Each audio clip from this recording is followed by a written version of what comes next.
Baik, Bapak Ibu sekalian, untuk menyingkat waktu, kita punya sebenarnya sesi pertama itu sampai jam 10.30. Kita punya waktu sekitar 7 sampai 10 menit.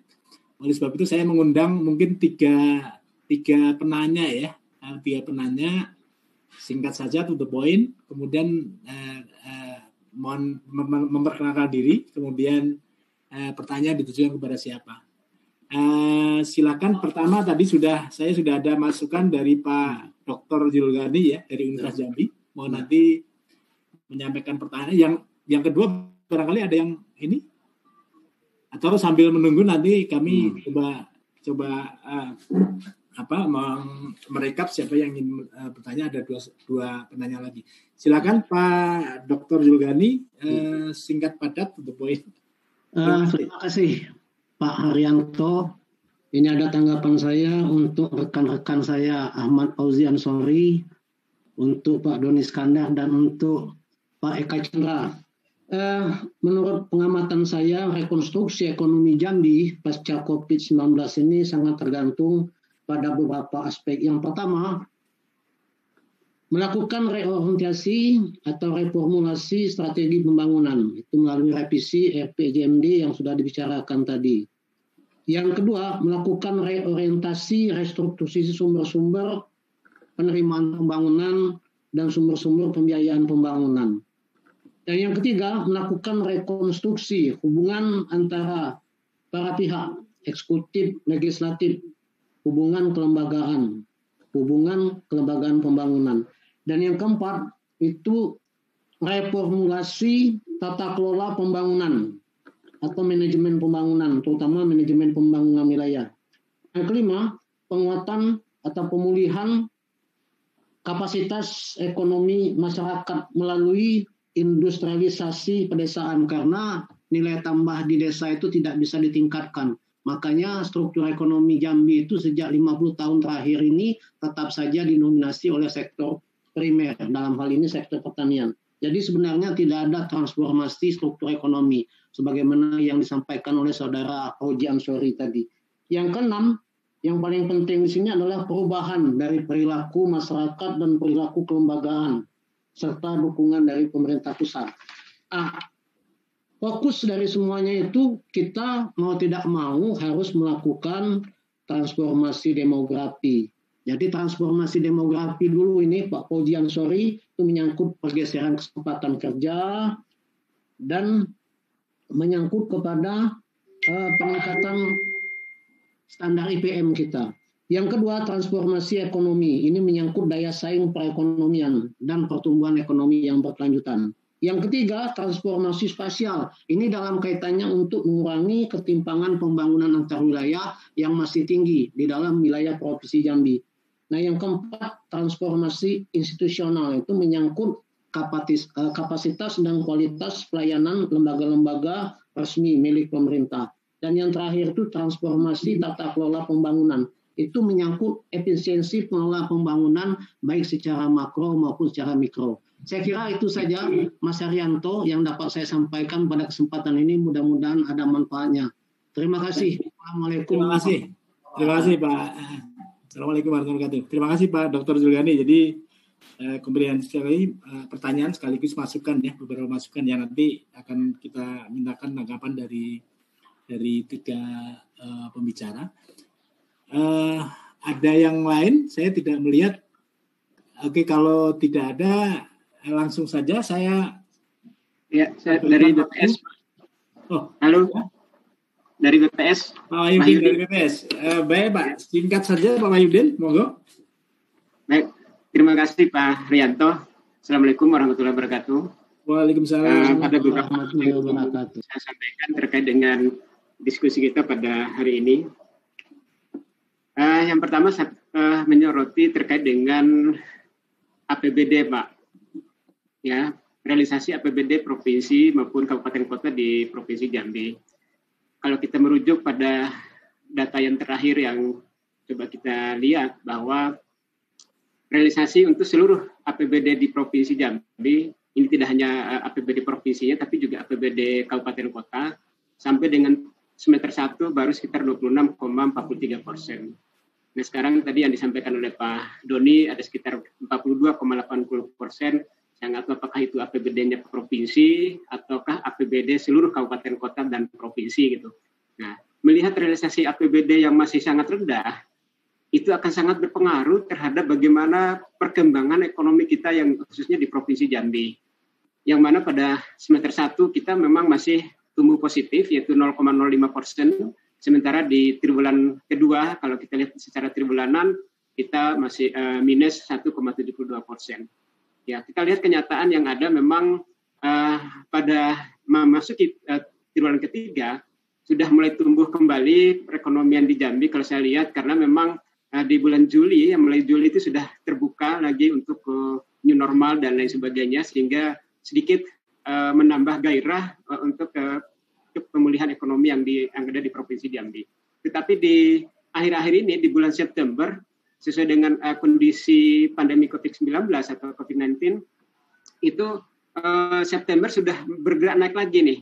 Sehingga khususnya di kota Jambi saat ini sedang diberlakukan jam malam ya. Jadi mulai hari ini, hari kemarin sampai dengan 14 hari ke depan, itu sudah diberlakukan jam malam hanya sampai jam 21 malam. Setelah itu nggak boleh lagi ada buka baik itu warung ataupun toko-toko dan lain sebagainya. Nah ini juga menunjukkan bahwa kepedulian kita terhadap adanya pandemi COVID-19 yang sekarang ini di akhir-akhir ini, di akhir triwulan 3 ini sudah bertambah kembali gitu. Mulai nambah tadi Pak Doni sudah menyampaikan bahwa di beberapa hari terakhir ini kita nambahnya belasan, tidak hanya 1-2 tapi belasan gitu. Nah kemudian yang kedua Pak, terkait dengan bagaimana kita caranya untuk supaya pertumbuhan ekonomi kita di Provinsi Jambi itu terus bertambah, ya. Jadi artinya meningkat gitu, tidak minus atau tidak mengalami penurunan, tetapi menambah atau bertambah. Nah, salah satunya adalah kita melihat dari sisi ekspor barang yang ada di Provinsi Jambi, di mana dari sisi ekspor tadi juga sudah disampaikan oleh narasumber dari Bappenas bahwa kita penurunan ekspor luar biasa, pertumbuhan ekspor kita turun lebih dari 42%. Nah ini yang perlu kita dorong karena ekspor yang ada sebenarnya kan yang memang yang paling banyak adalah dari sektor pertambangan migas yaitu yang paling tinggi. Tetapi sekarang ini pertanian adalah merupakan sektor yang paling unggul kalau kita lihat dari sisi share-nya terhadap PDRB kita lebih dari 30%. Kemudian yang kedua adalah dari sisi penyerapan tenaga kerja juga cukup luar biasa, hampir 45% tenaga kerja terserap di sektor pertanian. Ini pertanian cukup menjanjikan, ya, sebagaimana tadi juga disampaikan oleh Pak Doni di Kepala Bapeda, bahwa sektor pertanian itu menjadi arah sekarang ini untuk dikembangkan, khususnya pengembangan komoditi-komoditi yang potensial untuk ekspor gitu. Nah, seperti kelapa sawit dan juga karet yang ada di Provinsi Jambi. Nah, Yudin, mohon izin dipersingkat. Ya, terima kasih Pak. Melihat itu, saya sangat berharap kepada khususnya pemerintah Provinsi Jambi untuk memperhatikan benar-benar sektor-sektor yang mendorong ekspor kita. Di samping itu juga yang kedua, yang terkait dengan ekspor ini, bagaimana caranya supaya ekspor barang-barang asal Jambi itu ya sebagian besar diekspor melalui Jambi lah, tidak melalui daerah lain. Sementara ini kan masih lebih dari 50% atau hampir 60% itu diekspor melalui daerah lain. Gitu, daerah di luar Jambi. Nah ini yang juga perlu dari peran serta dari pemerintah di Provinsi Jambi untuk menunjang ekspor ini supaya lebih meningkat lagi ya. Bagaimana caranya supaya ekspor itu melalui pelabuhan-pelabuhan yang ada di Provinsi Jambi. Barangkali itu Pak Haryanto. Terima kasih. Assalamualaikum warahmatullahi wabarakatuh.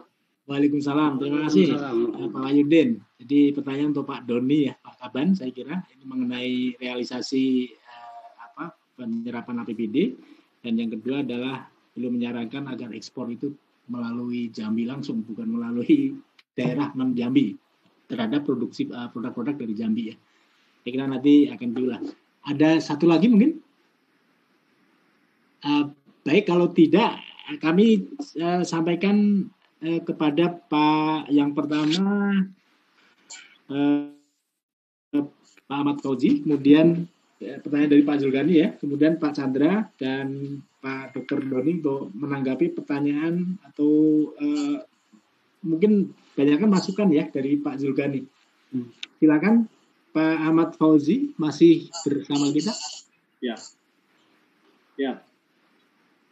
Baik, terima kasih Pak Haryanto. Jadi menanggapi apa yang disampaikan oleh Pak Dr. Julgani ini, pada prinsipnya kami sepakat ya. Jadi dalam perspektif tugas pokok dan fungsi dewan, misal tadi dikatakan revisi RPJMD, saya kira sudah terlambat. Yang harus kita fokuskan adalah RPJMD 2021-2024, di mana nanti Desember ada gubernur terpilih. Nah, di situ kita memfokuskan peran dewan itu, karena RPJMD ini perda. Maka peran DPRD ini menjadi penting, peran kunci gitu untuk memfilter apa yang disampaikan oleh pemerintah dan dikaitkan dengan ekspektasi masyarakat, ekspektasi akademisi terhadap kualitas RPJMD kita. Jadi saya kira tidak ada kesempatan lagi kita melakukan revisi RPJMD, tetapi sesungguhnya komisi-komisi dewan itu sangat ketat mengawal target-target indikator kinerja dan dikaitkan dengan program kegiatan yang diusulkan. Dan itu terlihat pada saat hearing komisi dengan mitra kerja OPD. Nah, oleh karena itu kita sepakat masukannya sangat baik dan satu hal berkaitan dengan 4 strategi tadi, salah satunya transformasi struktural ekonomi yang tidak terjadi di Jambi. Tapi kalau kita lihat dari landscape ekonomi 1995 ke 2016, memang ada beberapa sektor yang bergeser. Tetapi sektor yang bergeser itu juga tidak memberikan pengaruh signifikan. Karena kan komunitas utama kita sebenarnya karet, kopi, sawit. Yang terbesar itu luasan tanamnya itu adalah karet dan sawit. Karet hari ini juga tidak begitu baik, harganya sudah 8 tahun terakhir. Sawit berfluktuasi, ya. Kemudian diuntungkan dengan kebijakan B30 menggunakan CPO. Saya kira ini yang harus kita dorong ke depan. Nah, yang ketiga batu bara, depositnya banyak tetapi merusak jalan. Hampir dipastikan jalan nasional dan jalan provinsi itu umur teknisnya menjadi lebih pendek akibat overtonnase. Jadi ini menjadi persoalan karena membebani APBN dan APBD provinsi dan sementara uangnya masuk ke pusat, Pak Haryanto. Jadi teman-teman Bappenas juga harus adil juga melihat itu. Bagaimana memberikan alokasi yang cukup dalam bentuk DAK untuk penanganan infrastruktur yang diakibatkan akibat ekonomi seperti itu. Nah, saya kira Pak Julgani 4 strategi itu kita sepakat dan kami di Komisi 3 DPR Provinsi Jambi akan mengawal itu nanti karena mitra kerja kami adalah Bapeda. Kami akan dorong itu 4 strategi transformasi yang disampaikan oleh Pak Julgani, termasuk tadi transformasi spasial gitu. Tadi Pak Doni sudah sangat lengkap menggambarkan Jambi itu terdiri dari kawasan barat, tengah, dan timur dan karakteristiknya berbeda. Dan harus diingat bahwa kalau cerita spasial, ketimpangan pembangunan kita itu masih jomplang antara barat, tengah, dan timur. Ya timur, saya lucu nih, mohon maaf nih Pak Chandra ya. Tadi dikatakan pertumbuhan ekonominya tinggi, tapi di balik itu angka kemiskinannya juga tinggi Pak. Saya tidak tahu apakah daerah-daerah yang melakukan aktivitas ekonomi dari pertambangan itu selalu linear dengan angka kemiskinan. Artinya apa? Tidak ada manfaat pemanfaatan pertambangan di suatu wilayah karena rakyatnya miskin, uangnya disetor ke pusat itu. Kemudian pembangunan yang diberikan kontribusi oleh perusahaan itu bisa dikatakan tidak berpengaruh. Kalau CSR hanya sunatan massal, bola voli itu nggak akan mendorong ekonomi Pak.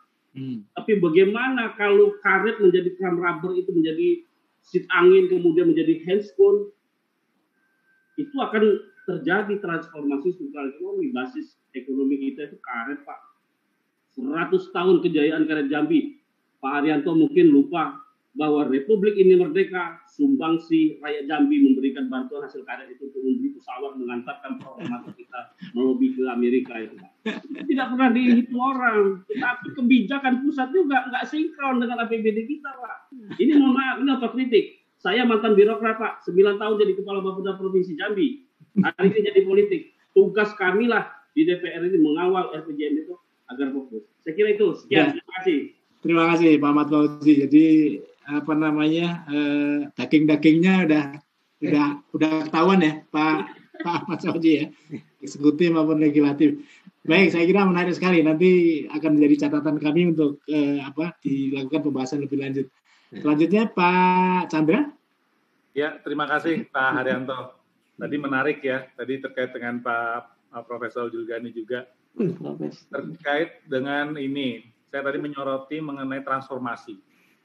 Jadi memang transformasi itu itu sudah merupakan kebutuhan. Karena apa? Karena apabila kita masih mengandalkan produk-produk yang istilahnya raw material, yaitu dari sumber daya alam, itu ketika harga bagus kita untung, tapi harganya turun kita buntung di situ. Jadi mau nggak mau, suka nggak suka, itu harus kita lakukan. Yaitu adalah bagaimana cara kita melakukan, yaitu terkait dengan industrialisasi. Ini sejalan juga di nasional. Nasional itu sekarang share industri itu sekitar 19%. Kita pernah mencapai hampir 28%, tapi turun lagi. Nah, industri ini bukan berarti kita mengabaikan yang lainnya, pertanian itu enggak, tetapi adalah bagaimana pertanian itu kita lakukan hilirisasi. Jadi produk pertanian, misalkan mangga lah ya, mangga itu nggak kita langsung ekspor mangga itu bulat-bulat, tetapi kita olah kemudian lagi sehingga menjadikan atau memperoleh nilai tambah yang lebih tinggi ketimbang kita ekspor langsung. Jadi intinya adalah industrialisasi itu adalah meningkatkan nilai tambah juga. Nah, ini akan sangat baik karena apa? Begitu kita lakukan industrialisasi, itu biasanya terkait dengan ekspor. Jadi ekspor itu juga tidak hanya dari sisi volumenya, tapi kualitas ekspor itu juga harus kita tingkatkan. Nah, caranya melalui apa? Ya, tadi adalah transformasi ekonomi.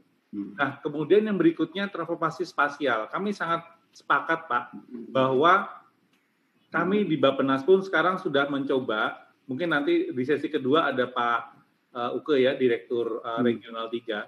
Kami mencoba melihat memetakan daerah. Jadi kita melihat itu adalah contoh seperti ini, pembangunan kawasan. Kita membangun kawasan pariwisata. Nah, pada saat kita membangun kawasan pariwisata, apa yang harus kita perhatikan? Ya, kita memperhatikan jalannya, kemudian bagaimana air bersihnya, kemudian juga akses listriknya dan sebagainya. Nah, artinya apa di situ? Artinya itu adalah pembangunan yang sifatnya holistik. Jadi tidak ada mungkin nanti sektoral. Misalkan, ini infrastruktur masuk, kemudian yang lainnya dan enggak. Tapi pembangunan yang sifatnya holistik, dan itulah juga kami informasi aja mungkin Bapak Ibu sekalian, di Bappenas sekarang sudah dirombak untuk yang regional. Jadi regional itu adalah regional 1, 2, dan 3. Nah, nanti karena apa? Karena tadi itu kita melihat, kita membangun tidak bisa berdasarkan sektor by sektor, tapi adalah yang kita bangun adalah daerahnya. Nah, begitu misalkan daerahnya itu seperti apa, nah baru masuk itu sektor, ternyata kita butuh jalan, ternyata kita butuh listrik, air bersih, dan sebagainya. Jadi kami sangat sepakat dengan Prof. Julgani terkait dengan bagaimana kita melakukan pembangunan spasial, transformasi spasial. Nah, kalau untuk yang BPS, kami kira tadi masukan ya, kami juga, tapi intinya adalah sepakat, dan ini terkait juga dengan tadi bicara masalah ekspor. Jadi ekspor itu adalah bagaimana kita memperbaiki kualitas ekspor kita. Ya, satu-satunya ya mungkin alternatifnya adalah melalui transformasi ekonomi. Dan itu kalau saya pikir transformasi ekonomi itu kelihatannya gampang, tetapi sebenarnya itu butuh pentahapan dan kerjasama dari semua pihak. Mungkin itu aja dari saya, Pak moderator, terima kasih. Terima kasih Pak Chandra. Terakhir Pak Dr. Doni, silakan Pak sekaligus menanggapi tadi pertanyaan dari Pak Wahyudin. Mungkin waktu 3-5 menit, Pak. Terima kasih Pak Harad. Jadi saya sepakat. Sebenarnya saya ingin menjelaskan juga tadi bahwasanya memang tidak imbang pertumbuhan Provinsi Jambi. Kota Jambi itu menyumbang 76%. Kota Jambi itu berkontribusi 76% terhadap pertumbuhan ekonomi Provinsi Jambi secara keseluruhan. Ada kota kedua yaitu Kota Muara Bungo, itu cuma sekitar 14%, sisanya berbagi-bagi di 9 kabupaten kota yang lain. Jadi memang terlihat jomplang sekali. Nggak salah tadi kalau Pak Chandra tadi menyampaikan tidak sama. Kemudian Pak Wahyudin tadi menyoroti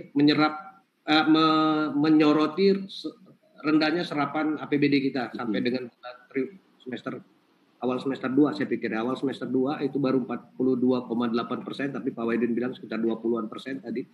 Ini sebenarnya APBD Provinsi Jambi, Pak. Tapi saya berpikir gini, Persoalannya sama seluruh provinsi Jambi. Pada saat bencana COVID terjadi, kita tuh harus merealokasi dan merefocusing anggaran. Sehingga memang ada kegalauan kemarin untuk membelanjakan uang-uang yang kita miliki.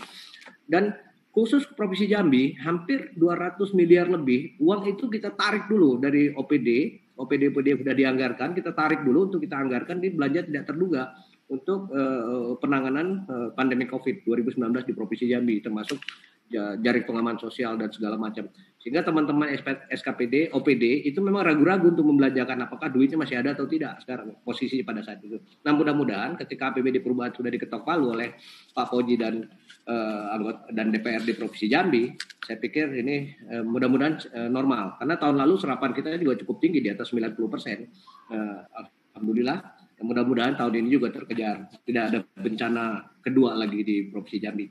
Terus tadi juga disoroti Pak Wahyudin adalah kalau bisa ekspor dari Pelabuhan Jambi. Sebenarnya para pelaku ekspor itu kepengen sekali menggunakan Pelabuhan Jambi, Pak, tidak ke tempat lain. Tapi masalahnya seperti beberapa produk, salah satunya kopi dari Kerinci itu terpaksa mereka harus mengekspor dari Pelabuhan Belawan dan setiap kilogramnya mereka harus membayar 400 perak tambahan yang harusnya tidak lagi dikeluarkan. Nah, karena memang saya tidak tahu apa dan di mananya, tetapi salah satu eksportir Pinang yang ketemu dengan saya secara langsung waktu itu menyampaikan, Pak, kadang-kadang kita telat jadwal karena kapal tidak setiap hari berangkat. Nah, kalau udah telat jadwal, kontrak dengan buyer biasanya harus dipenuhi. Mereka harus lari ke mencari pelabuhan terdekat. Yang paling ready, yang paling standby itu adalah ya Tanjung Priok. Kalau tidak ya Pelabuhan Belawan. Tapi setiap kali mereka harus ekspor keluar dari luar Provinsi Jambi, itu akan ada tambahan biaya yang tidak cukup kecil, sehingga memang berat sekali untuk para eksportir kita untuk melaksanakan kegiatan hari-hari. Nah, yang terakhir, saya pikir itu Pak Wahyudin. Yang terakhir, sebelum saya tertarik dengan yang disampaikan Pak Chandra tadi tentang pembangunan secara holistik. Karena sebenarnya Pak, kita udah punya konsep yang sama. Itu dari master plan pada saat kita membuat master plan pembangunan kawasan ekonomi. Saya tidak sebut kawasan ekonomi khusus karena kawasan ekonomi khusus itu terikat sekali. 2 tahun kita nggak siap, sementara APBD kita nggak cukup kuat. Sebenarnya kita sudah punya master plan yang holistik, Pak. Jadi ketika kita bangun master plan kawasan ekonomi Ujung Jabung, itu di dalamnya kita sudah menyiapkan master plan jalan, master plan energi, listrik terutama, kemudian rencana induk air bersih, kemudian juga rencana induk perumahan, sudah ada semua di situ. Sayangnya memang kemampuan kami tidak begitu kuat, sehingga memang tidak cepat kelihatan itu berubah. Nah, mudah-mudahan dengan adanya diskusi kita kali ini, saya bertekad RPJM 2021-2025 yang akan kita bangun ini sudah masukkan agenda itu, termasuk ada atau tidak adanya Bappenas. Nanti mohon izin Pak Chandra, mohon maaf. Yang terakhir itu saya menyoroti yang disampaikan oleh Pak Jul. Mungkin Pak Jul, kita akan ketemu beberapa kali dalam beberapa sesi ke depan. Itu kita akan untuk menerjemahkan apa yang Bapak sampaikan tadi, karena menurut saya ini beberapa masukannya cukup menarik untuk itu kita akomodir dalam RPJMD 2021-2025. Mungkin demikian Pak Har, terima kasih. Pak Har, saya bisa tambahkan dikit Pak. Ya, silakan Pak Fauzi. Ya, matur nuwun Pak Har, sudah diberikan waktu. Saya ingin menambahkan sedikit saja 2 hal. Yang pertama dari Pak Julgani tadi ya. Saya kira peran akademisi itu menjadi penting. Saya memberikan otokritik kepada pemerintah karena Gubernur dan DPR itu pemerintahan di Undang-Undang 23. Jadi saya kira saran dengan Pak Jokowi itu libatkan akademisi akademisi universitas lain itu di dalam penyusunan RPJMD. Saya lihat bahwa banyak sekali program-program yang bersifat sinterklas nih dari kandidat. Ini kami akan ingatkan kepada pemerintah agar fokus RPJMD-nya untuk rakyat. Dorong pertumbuhan ekonomi itu melalui infrastruktur ekonomi. Jadi saya kira jangan nanti yes man aja Bapedanya. Ini harus kami sampaikan, harus berani sampaikan gitu. Kalau enggak nanti banyak sinterklas, membuat ini, bantu ini, sehingga kalau dimasukkan ke dalam APBD menjadi sulit untuk diterjemahkan di dalam struktur APBD pola Permendagri 64 yang terbaru. Yang kedua, menurut saya konsistensi perencanaan. Pak Doni harus kawal itu, bahwa kita sudah punya master plan. Kawasan Pantai Timur itu menguntungkan. Tadi Pak Wahyudin mengatakan, kenapa ekspor kita banyak ke Teluk Bayur? Ini kan luar biasa Pak Arianto. Membawa kopi dan karet dari Teluk Bayur ke luar negeri itu harus lewat pantai barat. Sampai Aceh Utara turun ke Singapura. Baru didistribusikan daerah ke Korea, ke Vietnam, ke China, dan sebagainya. Oleh karena itu, konsistensi perencanaan harus dilakukan. Saya minta kawan-kawan dari UNJA, dari universitas lainnya, dari Unbari, dari STIE, berikan pemikiran untuk pemerintah supaya terarah pembangunan kita 5 tahun ke depan. Disertasi saya itu memberikan bukti bahwa tidak terjadi transformasi struktural ekonomi kurun waktu 1995 sampai dengan 2016. Bayangkan Pak Arianto, alokasi belanja untuk sektor ekonomi hanya 7,8%, itu meningkatnya 5 tahun terakhir. 10 tahun ke belakang itu hampir tidak terperhatikan. Orang lebih cenderung ke dinas pekerjaan umum yang anggarannya hampir 1 triliun. Ini satu. Yang kedua, saya kira terima kasih nih Pak Mahyudin malam tadi sudah support saya data supaya kita jangan salah. Kalau datanya salah, ya kebijakannya bakal salah Pak Mahyudin. Jadi saya kira bagaimana pertumbuhan ekonomi tidak minus dan produksi hasil sumber daya alam kita lewat pelabuhan Talang Duku memang banyak persoalan. Jalan-jalan kita belum support untuk overtonase di atas 20 ton. Rata-rata jalan kita itu masih MST 8 ton. Sementara hasil yang dibawa itu sampai 20 ton, ya. Dan ini akan menurunkan mempercepat umur teknis jalan. Dan kaitannya pasti PU di Kementerian PU itu juga mengalokasikan anggaran cukup besar, dan APBD kita juga tergerus di PU. Dan yang sangat menyedihkan ini Pak Rianto, saya ingin cerita sedikit di APBD 2021. Bayangkan anggaran infrastruktur kita dari 894 miliar itu menjadi 210 Pak. Ada 1032 km jalan yang harus dipelihara. Saya tidak bisa membayangkan cukup nggak uang itu gitu. Di satu sisi ada pandemi COVID, rakyat kelaparan, tidak bisa bekerja atas pemutusan hubungan kerja, kemudian alokasi APBD terpaksa Pak kita besarkan di belanjaan bantuan sosial, dan ini sebuah potret APBD yang kurang baik. Mudah-mudahan pandemi ini Pak bisa selesai di tahun 2020 atau 2021. Kalau tidak, stagnasi 5 tahun ke depan. Saya walaupun tadi data indikator disampaikan oleh Pak Doni, oleh Pak Chandra tadi menunjukkan angka yang cukup baik, saya tidak percaya dengan angka itu Pak. Rakyat kita di pedesaan sulit hari ini. Jadi memang pemerintahnya harus fokus, DPR-nya juga harus punya komitmen. Jangan memperhambat pembahasan-pembahasannya untuk rakyat. Dan itulah komitmen kami DPRD periode 2019-2024. Terima kasih Pak Dato. Baik, terima kasih Pak Ahmad Fauzi. Nanti menjadi catatan bagi Pak Doni untuk mengelaborasi ke dalam RPJMD yang baru ya. Saya kira timingnya tepat sekali. Sekarang lagi menyusun RPJMD 2001-2025. Ini saya kira RPJMD terakhir untuk RPJP pertama ya Pak ya. Mudah-mudahan nanti akan sekarang lagi menyusun rancangan teknokratis dan mudah-mudahan nanti berjalan secara baik, kemudian berkualitas gitu dalam rangka membuat Jambi lebih meningkat lagi pertumbuhan ekonominya.